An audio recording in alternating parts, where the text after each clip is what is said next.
Vamos a orar al Señor. Señor, te damos gracias porque nos permites encontrarnos en este lugar. Queremos ponernos en tus manos, Señor, para que la lectura de tu palabra, tú puedas darnos entendimiento, Señor, acerca de ella y podamos crecer en el conocimiento de ti, pero también podamos crecer de manera sabia, de acuerdo a lo que tú nos enseñas. Te damos gracias y oramos en el nombre de nuestro Señor Jesucristo. Amén. Bien, hermanos, hace ya algunos años, yo creo que unos 6 o 7 años, por alguna razón el hermano Pepe me invitó a Monterrey en el 30 aniversario de su iglesia. Y digo por alguna razón, no sé si sabía lo que hacía, pero cuando yo oraba al Señor y le pedía que me diera sabiduría para poder predicar aquel día,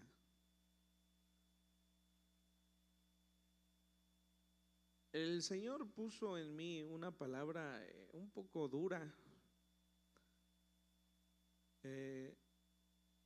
y hoy en la mañana, cuando leía este pasaje, me acordaba de esa palabra y entendía, hermanos, que hay situaciones en la vida de la iglesia que no pueden, por supuesto, ser aprobadas, pero que tampoco pueden ser parte de los que nos congregamos. Y cuando yo les decía a aquellos hermanos que me confrontaban en mi mente con aquella palabra, yo decía, ¿cómo voy a ir en un festejo de 30 años de una iglesia a decirles que son hermanos a los cuales no se les ha podido dar un alimento espiritual firme, que aún están en los rudimentos de la fe y que tienen que seguir ingiriendo leche, ¿no? Como si fuera un bebé? Y ahora hago la misma pregunta, hermanos. Nunca hemos ido de festejar aniversarios aquí, ni cuando estaba mi papá, ni seguramente por ahí la hermana Rosita tendrá los años en los que llevamos en este lugar, porque hay cosas que no se olvidan, ¿no? No porque estemos memorizándolo, ¿no? Sino es algo que tenemos en la mente, ¿no? Le decía ayer a mi mamá, o cuando fue, que pues ya les iba a contar por qué, pues bueno. Bueno, es que la llevamos con un doctor y joven y apuesto el doctorcito, ¿no? Y les decía a mis hermanos, bueno, ya la va a operar el doctor, que aparte de todo le gustó a mi mamá. Y dices, ay, sí estaba guapo, dice mamá. Le decía, bueno, pues ya te esperaste 5 años, ¿no? Porque me acordaba que hace 5 años falleció mi papá, ¿no? O sea, hay fechas que no se nos olvidan. Entonces yo decía, la hermana Rosita seguramente recuerda perfectamente cuántos años es que estamos en este lugar, ¿no? Eh, y si hiciéramos aniversarios diríamos, bueno, esto es no sé, el 22, mira, la hermana Alba también se acuerda, 22 años, no, ya estoy viejito, 22 años, hermanos. ¿Y sabe qué? Que necesitamos empezar a comer otro alimento. No podemos seguir con la leche espiritual. Nuestro mensaje no puede seguir siendo el Señor Jesucristo te salvó, porque ese debería estar claro hace 22 años. Y no podríamos ser tan insistentes en ciertos mensajes que ya deberían ser dominados por todos nosotros. Porque aunque no lleve aquí los 22 años, muchos de ustedes, creo que todos, incluyendo al hermano Rafa, porque desde chiquito lo traían a la escuela dominical, a la escuelita bíblica, ¿no, hermano? Son muchos años de escuchar del Señor, a todos, a los más jóvenes y a los menos jóvenes. Por ahí me dijo la hermana Eli que Liz me iba a traer una foto en donde estábamos Paola, Quique y yo haciendo no sé qué. Pero, o sea, lo que voy es que desde pequeños hemos crecido en el Evangelio, ¿no? Fanny, por supuesto, en la vida de su abuelita y de su madre y de sus tías. Adriel, pues, ni se diga. Edgar también llegó chiquito, ¿no? ¿Cuántos años tenía Edgar? Yo creo que unos 10. ¿Más chiquito? 5 años, ¿no? Edgar también ya está viejito, ¿no? O sea, todos. Hermano Jorge, menos de 10 años ninguno tiene en conocer al Señor. No sé nuestra hermana Trini, pero los demás hemos escuchado desde hace muchos años. Y hermanos, aunque no parezca regaño, sí es regaño. Tenemos que avanzar. Todo un año hablando del fruto del Espíritu, porque eso es lo que los cristianos maduros deben ingerir para poder producir ese fruto. Y a lo que voy es, sin poder afirmar que esta carta es una carta de Pablo, como lo veíamos desde el primer capítulo, este último capítulo, si hemos leído las otras cartas, casi diríamos, no, sí era Pablo, porque en verdad es muy parecido a lo que está escrito en aquellas otras cartas, ¿no? Pero vean cómo empieza la conclusión de esta carta. Permanezca el amor fraternal, el amor entre los hermanos. Permanezca el amor fraternal. A veces leemos y creemos que los escritores de la Biblia lo dicen por casualidad, ¿no? Si por ejemplo, lo veremos un poquito más adelante, el escritor se atreve a hablar del adulterio, de la fornicación a creyentes, quiere decir que entre los creyentes se encuentra este pecado. Si tiene que hablar del amor fraternal, entonces tiene que hablar, porque hay algunas situaciones que dejan ver que ese amor fraternal no es constante. Entonces, si algo debe haber entre nosotros, es amor. El apóstol Pablo en sus cartas decía, no procuren las lenguas. Si alguien conoce lenguas soy yo, decía el apóstol Pablo, no, pero prefiero el amor. Nadie que hable en lenguas, escúcheme bien, nadie que hable en lenguas y no tenga amor para su prójimo puede decir que sus lenguas son genuinas. Nadie. Porque las lenguas que se repartieron y que entiendo puede haber en nuestros tiempos aún, son para edificación de la iglesia. Y si no amamos, no edificamos a la iglesia. Lo que revela nuestro punto espiritual es el amor. Podemos ver a cualquier hermano que ame a todos los hermanos y no vamos a dudar de que Dios esté con él. Podemos escuchar a alguien hablando en lenguas, pero que no ame a sus hermanos y todos vamos a hacer crítica de ello. Entonces, nuestro grado de espiritualidad tiene que ver con nuestras acciones que reflejan a Dios. No estoy hablando de salvación. Por eso dije, la salvación debió ser entendida o debe ser entendida o ha sido entendida desde hace 22, 25, 30, 35 años. ¿Sí? Permanezca el amor fraternal. No os olvidéis de la hospitalidad, porque por ella algunos sin saberlo hospedaron ángeles. ¿Sí? Esto hace por supuesto referencia desde el mismo Abraham, ¿no? Cuando Abraham vienen estos varones a decirle que tendrá un hijo y los atiende y les guarda y les da de comer, sin saberlo estaba atendiendo ángeles, dice la escritura, ¿no? Seamos hospedadores, ¿sí? Seamos desprendidos en nuestra vida hacia los demás. La misma Biblia dice que el Señor Jesucristo, cuando le dicen, bueno, ¿y cuándo lo hicimos por ti? Cuando le diste al que no tenía, cuando esto, ¿sí? Cuando nosotros lo hacemos por los hermanos, somos fraternos para con los hermanos, estamos siéndolo para con Dios. Así que bueno, empieza el escritor de esta manera. Dice: acordaos de los presos como si estuvierais presos juntamente con ellos, y de los maltratados como que también vosotros mismos estáis en el cuerpo. Cuando era muy común para estos tiempos que algunos hermanos fuesen encarcelados, o fuesen golpeados, o fuesen maltratados, o fuesen lastimados, es que está esta escritura, ¿no?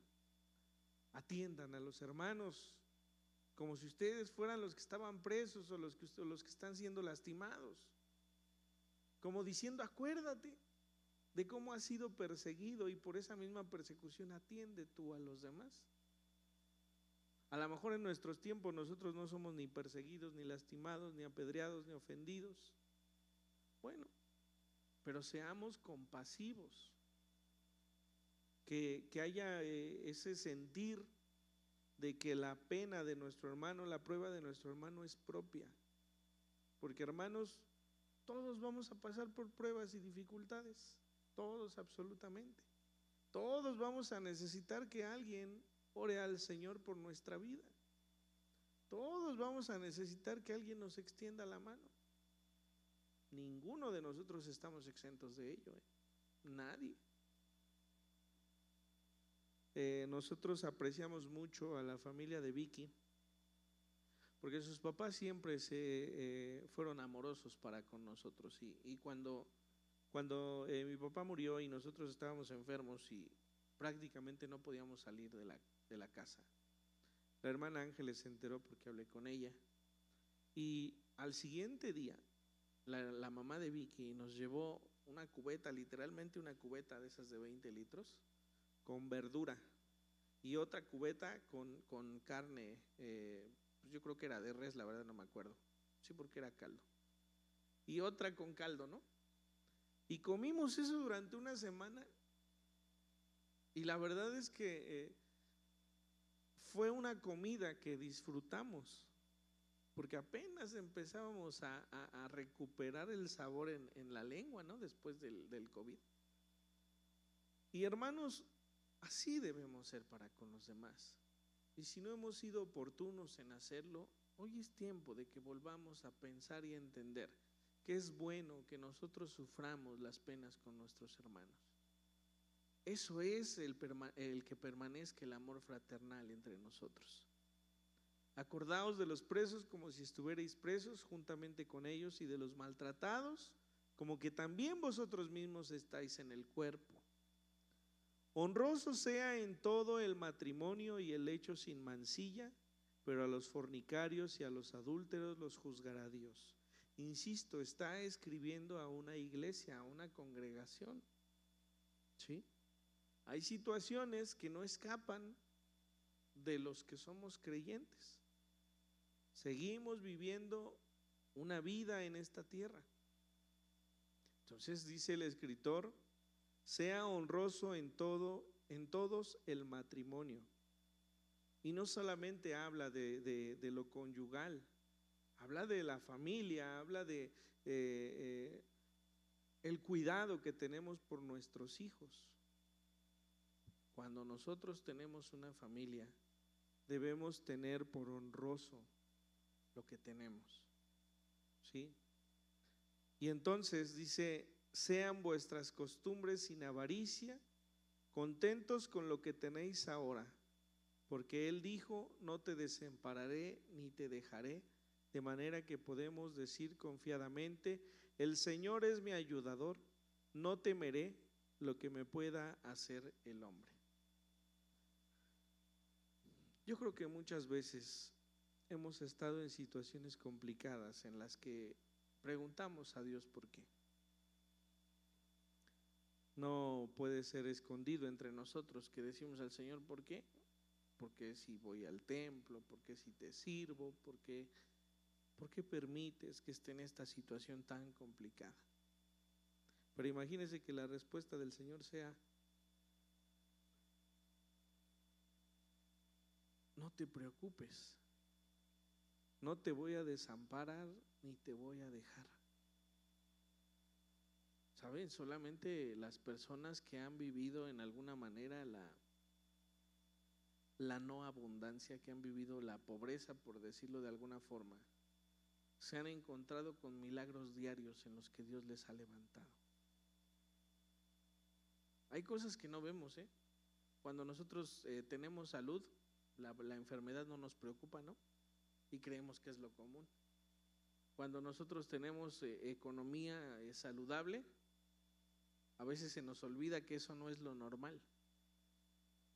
Pero aquellos que padecen enfermedad y que padecen pruebas y que padecen para llevar el alimento a casa, pueden entender que Dios es quien les ha sustentado.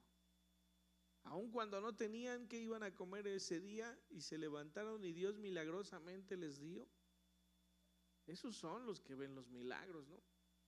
Decía una hermana, sí, Pedro se hundió en el mar, sí, pero fue el único que caminó sobre el mar. Entonces hay pruebas que a nosotros nos dan una enseñanza mayor que el tener la abundancia. Así que esas pruebas son la demostración de misericordia y de amor más grande que hay para la persona. Si es necesario padecer para acercarnos al Señor, entonces Dios permitirá que padezcamos. Ya lo veíamos la semana anterior, ¿no? Job tenía que perder a su familia y tenía que perder su riqueza para tener una comprensión clara de la sabiduría de Dios. Y Dios permitió que Satanás tocara todas estas cosas. Pero al final, Dios le restituyó todo lo que había perdido. Y le dio mayor riqueza.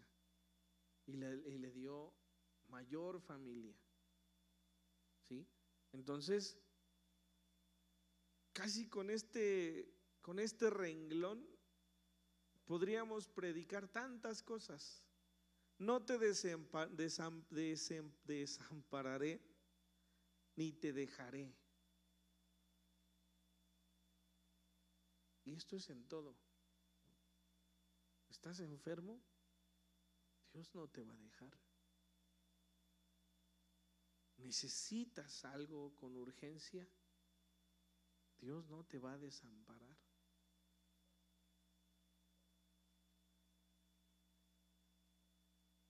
Dios es bueno en medio de la prueba también. Y no necesitamos más que saber esto. Claro que todos tenemos luchas distintas. Le enseñaba a mi esposa a Hannah en la semana cuál era su punto débil, ¿no? Junto con Raquel y Elías, cuál era su punto débil. Todos tenemos un punto débil. No es en todos lo mismo. Unos ya saben batallar con la enfermedad, ¿no? Unos ya comprenden que es parte de la vida. Pero los que nunca hemos estado enfermos, el día que nos enfermamos, pues tenemos que ser confrontados con ello, ¿no? Todos tenemos un punto débil distinto. Así que esta palabra es para todos. No te desampararé ni te dejaré. De manera que podemos decir confiadamente, el Señor es mi ayudador, no temeré lo que me pueda hacer el hombre.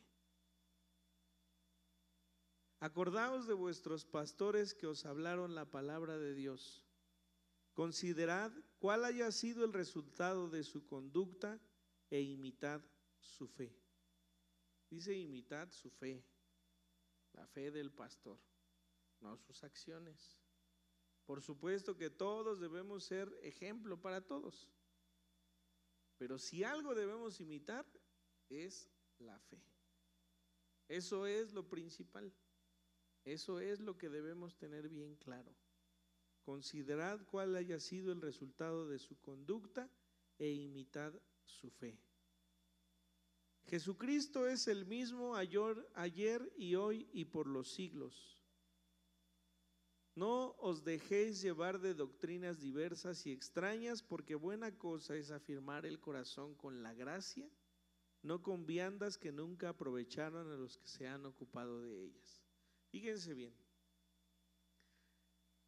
Los primeros 12 capítulos, quizá los primeros 10, el que haya escrito esta carta se la pasó haciendo una comparación con los sacrificios del pueblo de Israel a el sacrificio con el Señor Jesucristo.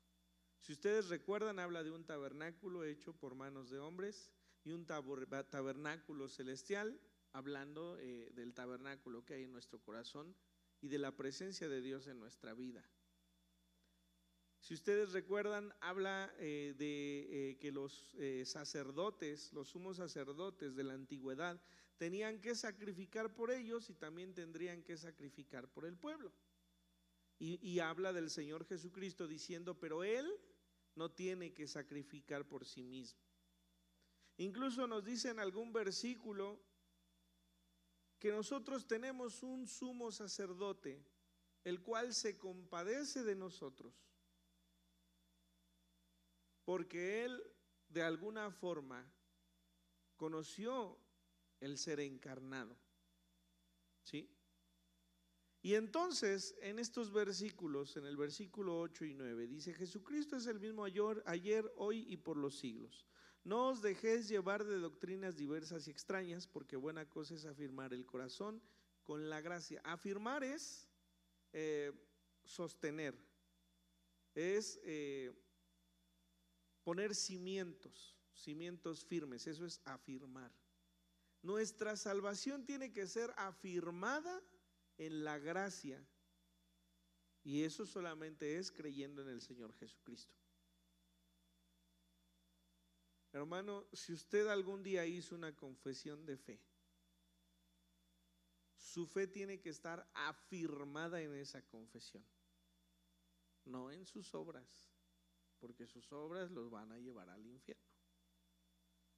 Si yo un día dejo de confiar en esa gracia que proviene en Jesucristo y empiezo a confiar y en decir, no, mis obras siempre buscan agradar a Dios y mis obras me han acercado a Él, dice el apóstol Pablo, entonces cayeron de la gracia, ¿no?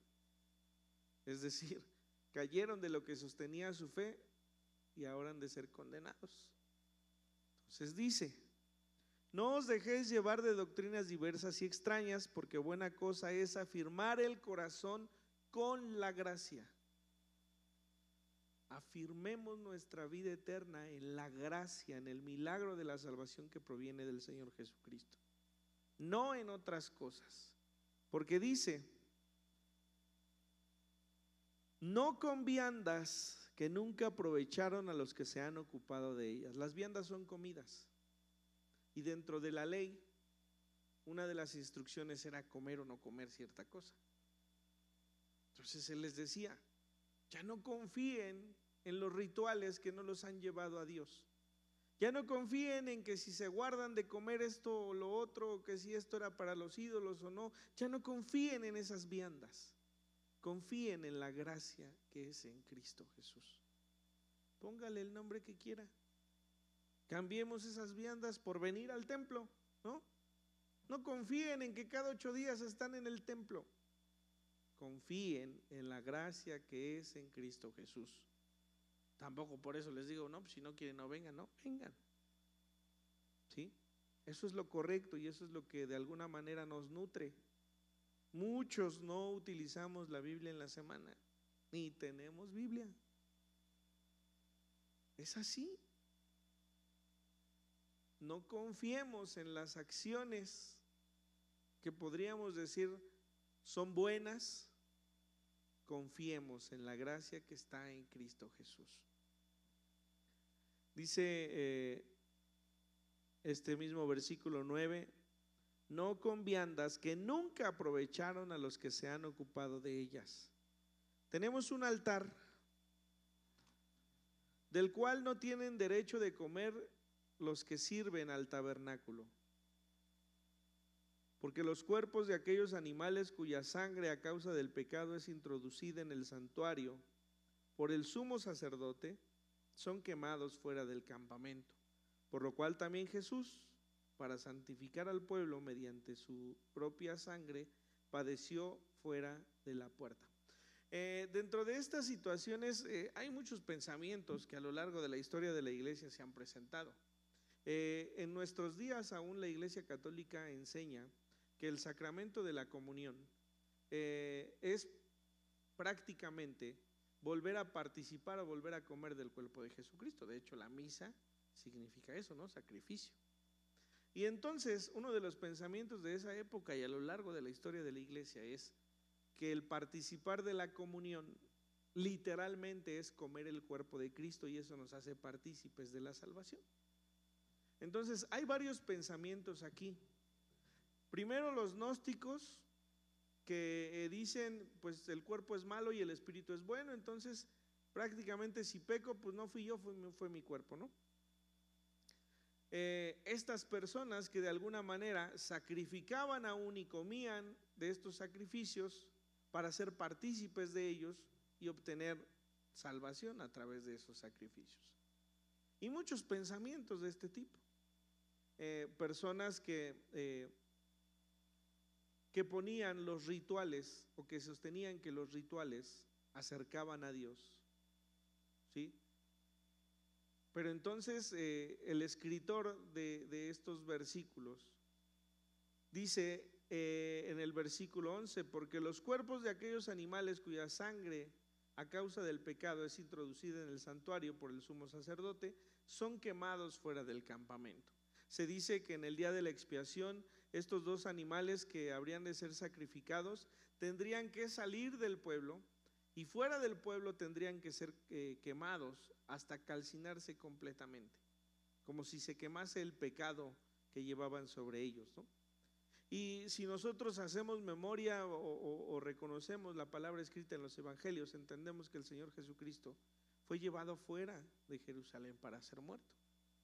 Entonces dice también: por lo cual también Jesús, versículo 12, para santificar al pueblo mediante su propia sangre, padeció fuera de la puerta. Llevó ese pecado sobre sus hombros, pero alejó ese pecado del pueblo, ¿sí? Sigamos pues a él fuera del campamento, llevando su vituperio, porque no tenemos aquí ciudad permanente, sino que buscamos la porvenir. Salgamos pues, dice, a él fuera del campamento. Hay muchas veces que escuchamos a hermanos o hermanas hablar del mundo, ¿no? Es que nosotros somos del mundo, y es que el mundo quiere esto, y es que el mundo aquello, y ese es casi un lenguaje del cristiano, de muchos creyentes, ¿no? No somos parte de este mundo y por eso no podemos hacer esto. Bueno, es que es correcta la idea. Sin embargo, nosotros debemos permanecer en él. O sea, el sentido es retórico, ¿sí? No podemos alejarnos del mundo para no pecar. No, tenemos que permanecer en el mundo y no pecar. Eso es muy distinto, ¿sí? También en la historia de la iglesia, los monjes, a los que vemos en las películas, ¿no? Esos monjes nacieron de esa necesidad de alguna manera procurar aislarse. Por eso eran los monasterios, ¿no? Se iban y se refugiaban en el monasterio para no ser partícipes con la gente y entonces buscar no pecar, ¿sí? Muchos de ellos, por ejemplo, el mismo Martín Lutero, del cual hablamos respecto de la enseñanza a la iglesia, ese mismo hombre se golpeaba, ¿no? Se pegaba, se martirizaba, porque de alguna manera creía que eso le acercaba a no pecar y de esta manera acercarse a Dios, ¿sí? Entonces, sí, hermanos, no pertenecemos a este mundo, pero estamos aquí. Y es más, el aislarnos no nos va a hacer que no pequemos, porque el pecado es mucho más profundo que eso. Es tan fácil de entender que no solamente pecamos afuera, ¿no? También pecamos en nuestra casa, ¿no? También nos airamos en nuestra propia casa, también nos enojamos en nuestra propia casa, también dentro de nuestro propio núcleo lo hacemos. Entonces, ¿qué nos hace pensar que si nosotros de alguna manera buscamos aislarnos en un bosque donde no haya gente, no vamos a pecar? Lo vamos a hacer. No deberíamos. Nuestra vida debe constantemente buscar que no suceda. Así que entonces dice, por lo cual también Jesús, para santificar al pueblo mediante su propia sangre, padeció fuera de la puerta. Salgamos pues a él fuera del campamento, llevando su vituperio. Porque no tenemos aquí ciudad permanente, no somos ciudadanos de esta tierra, sino que buscamos la ciudad por venir. No dice ahí ciudad, pero dice, pero buscamos la porvenir. ¿De qué está hablando? Si está hablando de una ciudad permanente en esta tierra, bueno, estamos buscando la ciudad que habrá de venir, en lo porvenir. Así que ofrezcamos siempre a Dios, por medio de Él, sacrificio de alabanza, es decir, fruto de labios que confiesan su nombre. Ocupemos nuestra boca para bendecir a Dios. El problema es que nuestra misma boca la utilizamos para bendecir a Dios y para maldecir a otros. Lleguemos a ese grado de espiritualidad en el que nuestra boca siempre esté alabando a Dios.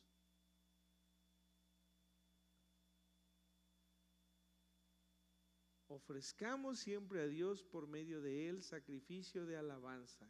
Hablando de Jesucristo, ese es el por medio de Él. Es decir, fruto de labios que confiesan su nombre. Y de hacer bien y de la ayuda mutua, no os olvidéis, porque de tales sacrificios se agrada Dios. Es aquí donde recae toda la introducción, ¿no? Somos maduros espiritualmente. Nuestra adoración más firme tiene que ser la ayuda mutua, dice, porque los sacrificios, de esos sacrificios se agrada a Dios. ¿Usted cree que a Dios le gusta que usted le diga, Señor, tú eres todopoderoso? Claro que sí. Claro que sí. ¿Y de qué cree que se agrada más Dios? ¿De una vida que le honra y que le obedece? ¿O de media hora de cantos en la iglesia? Es así. Y insisto, ¿por qué tiene que ser el escritor insistente en todas estas cosas? Porque hay cosas en la iglesia que están presentes. ¿Para qué hablar del adulterio si no hay adulterio? ¿Para qué hablar del pecado si no hay pecado? ¿Para qué hablar de, no sé, de las falsas enseñanzas en las iglesias si no hay falsas enseñanzas? Usted a su hijo le enseña de lo que cree que necesita ser enseñado. Lo que cree que ya tiene dominado, pues, no se lo dice, ¿no? Bueno, hacer el bien y de la ayuda mutua no os olvidéis, porque de tales sacrificios se agrada a Dios. Quiere que Dios se agrade de su vida, tiene que actuar en amor para con los demás siempre. Obedeced a vuestros pastores y sujetaos a ellos, porque ellos velan por vuestras almas, como quienes han de dar cuenta, para que lo hagan con alegría y no quejándose, porque esto no es provechoso. Bueno, ese me lo voy a brincar. Hermanos, no hay mayor carga para los que servimos al Señor que poderles ver bien. Ciertamente, por más que un pastor quiera vivir con nosotros las aflicciones, no sucede. Pero créanme que hay una aflicción muy fuerte, muy firme, que estoy seguro Dios pone en nuestros corazones. Escuchaba a algún hermano pastor decir, es que les digo y les aconsejo y me quitan tiempo con mi familia y de todas maneras deciden lo que quieren. Yo nomás le dije, pues sí, pero tú dijiste que sí querías ser pastor, ¿no? Uno tiene que hacer lo que tiene que hacer. Ciertamente cada uno de nosotros decidimos, ¿sí? Pero ciertamente también muchos de los pastores ofrecen a los hermanos el tiempo que podrían disfrutar con los suyos. Y eso está bien, es correcto. Es lo que la Biblia nos enseña a hacer. pero hagamos que tenga provecho. Hagamos o busquemos ser una preocupación menos para el pastor. Y no con eso estoy diciendo, no, pues ya no me cuente nada. No, ustedes saben que mi tiempo es su tiempo. Pero de verdad es muy triste que las decisiones que tomamos, lejos de acercarnos a Dios, nos alejen. Y entonces uno tiene que buscar siempre que el Espíritu Santo nos haga decidir a todos de la manera correcta, ¿no? Orad por nosotros, pues confiamos en que tenemos buena conciencia, deseando conducirnos bien en todo. Y más os ruego que lo hagáis así, para que yo os sea restituido más pronto. Por eso les decía, yo no sé de verdad si esta carta no es de Pablo, ¿no? Pero está hablando un hombre que no está con ellos y que les pide oración y les dice: oren por mí para que pueda ser restituido más pronto con ustedes, para que pueda volver a estar con ustedes. Esos hombres de Dios de estos tiempos en los que la Biblia nos enseña eran hombres entregados por completo, entregados en todo sentido a la congregación, a la iglesia. Y eran hombres maltratados, y eran hombres perseguidos, y eran hombres de los cuales la misma congregación hablaba de ellos, pero todos ellos tenían un corazón tan firme que su oración más profunda era poder volver a estar con los cuales Dios les había puesto por ministerio. Y dice: os ruego que lo hagáis, es decir, que oren así, para que yo sea restituido más pronto. Y de ahí, hermanos, dice el versículo 20: y el Dios de paz, que resucitó de los muertos a nuestro Señor Jesucristo, el gran pastor de las ovejas, por la sangre del pacto eterno, os haga aptos en toda obra buena, para que hagáis su voluntad, haciendo Él en vosotros lo que es agradable delante de Él por Jesucristo, al cual sea la gloria por los siglos de los siglos. Amén. Quizá recordaremos del Antiguo Testamento la bendición de Moisés al pueblo, ¿no? Pero estos dos versículos son una bendición hermosa que el escritor tiene para esa iglesia. Y quizás sea de las bendiciones más apreciadas, o que deberían ser las más apreciadas por la iglesia respecto de un pastor. El Dios de paz, que resucitó de los muertos a nuestro Señor Jesucristo, quien es el gran pastor de las ovejas, por la sangre del pacto eterno, os haga aptos en toda obra buena, para que hagáis su voluntad. Aptitud, que la aptitud es una condición del hombre para poder hacer algo, ¿sí? Y dice este versículo: os haga aptos en toda obra buena. O sea que podemos decir: hermanos, si yo no tengo obras buenas es porque Dios no me ha hecho apto para ellas. Y tiene razón. Si quiere echarle la culpa a Dios, está bien. Pero si le va a echar la culpa a Dios es porque usted no se ha acercado a Dios para que Dios le haga apto para hacer algo, ¿no? Yo no sé amar a nadie, ¿no? Soy muy poco paciente, no tengo paciencia con las personas. Casi lo presumimos como un logro, ¿no? Bueno, es porque no ha permitido que Dios le haga apto para amar a las personas. Es que yo no soy paciente. Dios no le ha hecho apto porque no le ha buscado para que Él le haga apto. Así que si todavía nosotros hacemos malas obras, quiere decir que no somos aptos para hacer buenas obras, y quiere decir que no nos hemos involucrado tanto con Dios para que Dios haga en nuestra vida que nuestra voluntad mengue y que su voluntad crezca. Por eso le digo, si usted no es apto, si yo no soy apto para tener buenas obras, como el amor, como el gozo, como la paz, como la mansedumbre, como la paciencia, como la fe, quiere decir entonces que necesito acercarme tanto a Dios que Él quiera hacerme apto para producir esas buenas obras. Durante todo este año les he mencionado, creemos que la llenura del Espíritu es algo, por decirlo de alguna manera, fantasioso, ¿no? Que nos va a llenar y vamos a empezar a hablar en lenguas y vamos a orar por los hermanos y los hermanos van a ser levantados y vamos como si fuese algo, algo extraordinario, algo que no vivimos de manera común. No, hermanos, el ser llenos del Espíritu es que su Espíritu Santo lleve nuestra vida a tal grado de que seamos aptos para tener buenas obras en nuestra vida.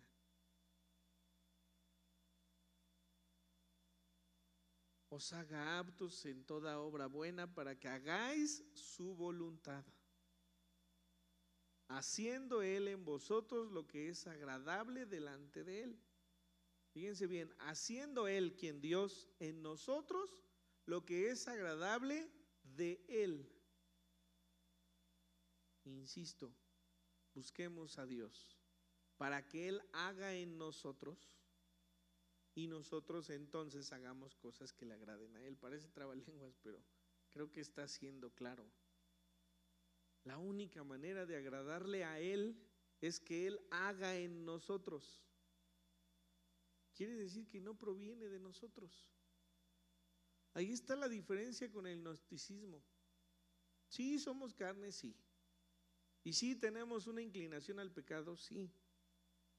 Pero si tenemos más inclinación al pecado que hacer las buenas obras, quiere decir que todavía Dios no ha crecido en nuestra vida de tal forma que esa carnalidad decrezca y que nuestro espíritu domine esas acciones. Así que, hermanos, debe haber una carga en nosotros por buscar al Señor. No se enfoque en decir, Señor, enséñame a vivir en paz todas las situaciones. No se enfoque en pedirle al Señor amor para dar a los demás. Enfóquense en adorar y en buscar a Dios. Él sabe perfectamente de cuáles cosas nosotros tenemos nuestro punto débil, ¿no? Y lo que va a hacer Él cuando nosotros le busquemos es llenarnos de su espíritu para que podamos hacer cosas que le agraden a Él.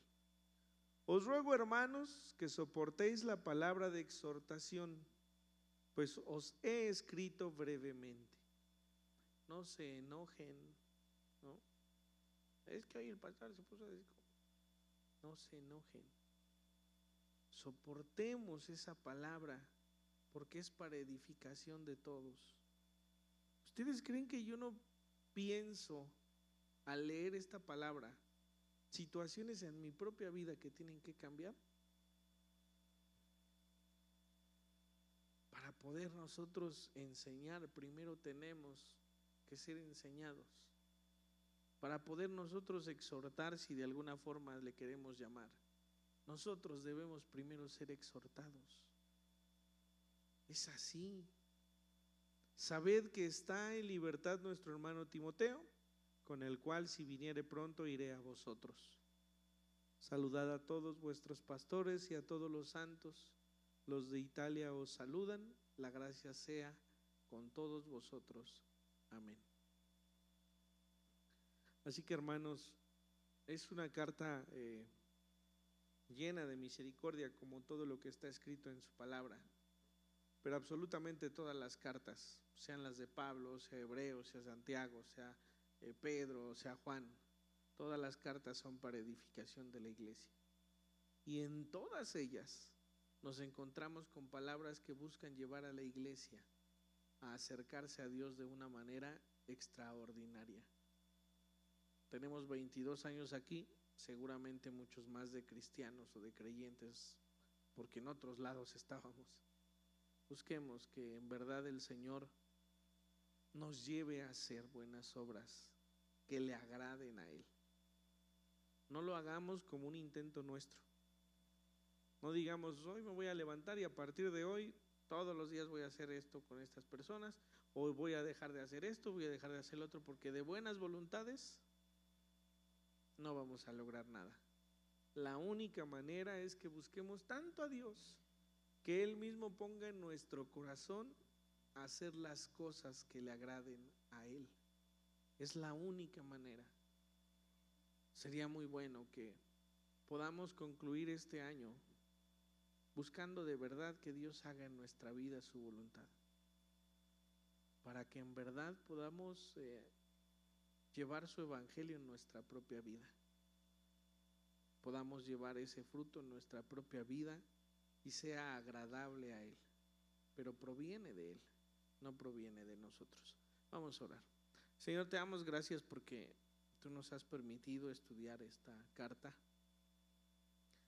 Sí hay muchas complicaciones en su lectura, sí hay muchas cosas que seguramente dejamos de mencionar, pero me parece que es suficiente el saber que tenemos un sumo sacerdote perfecto, que tenemos un sumo sacerdote que sacrificó en la cruz del Calvario para que todos los que creamos en su nombre hallemos salvación.